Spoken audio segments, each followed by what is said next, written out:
আমার আম্মা গতকাল আমাকে কিছু গুরুত্বপূর্ণ কিছু কথা বলেছেন। এর আগে কখনোই তিনি এই ধরনের কোনো কথা বলেননি। তিনি আমাকে বলেছেন যে তুমি যাই করো না কেন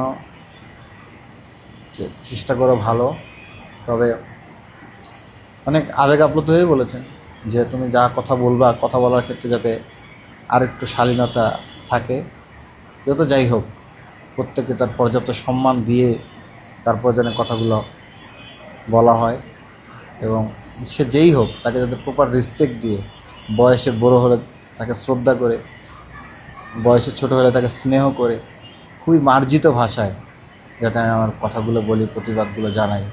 তিনি আমাকে এটি অনুরোধ করেছেন। আমার মা মমতার জায়গা থেকে তিনি আমাকে এই উপদেশ দিয়েছেন যে আমার ভাষা যাতে আরও একটু মার্জিত হয় এবং আরও সংযুক্ত হয়, আরও সুন্দর হয় এবং আরও যৌক্তিক হয়, আরও গোছালো হয়, এবং আমি যাতে আরও বেশি বেশি করে সাহিত্য পড়ি, আমার কথার মাধুর্য যাতে আরও অনেক বেশি বৃদ্ধি পায়, কথার মধ্যে যাতে আরও বেশি তথ্য, ইনফরমেশন, সৌন্দর্য এগুলো বাড়ে। এইগুলোর ব্যাপারে আমার মা আমাকে পরামর্শ দিয়েছেন। আমি আমার মায়ের পরামর্শগুলো পালন করার চেষ্টা করি।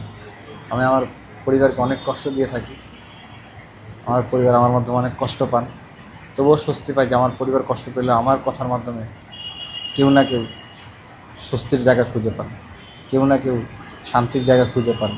কারো না কারো একজনের জন্য যদি আমি কিছু করতে পারি, কাউকে যদি একটা আঘাত থেকে আমি বাঁচাতে পারি, কাউকে যদি আমি একটা উপকার করতে পারি, আমি মনে করি এই উপকারের মাঝেই আমার বাবা মার কষ্ট সার্থক হয়ে ফুটে উঠবে।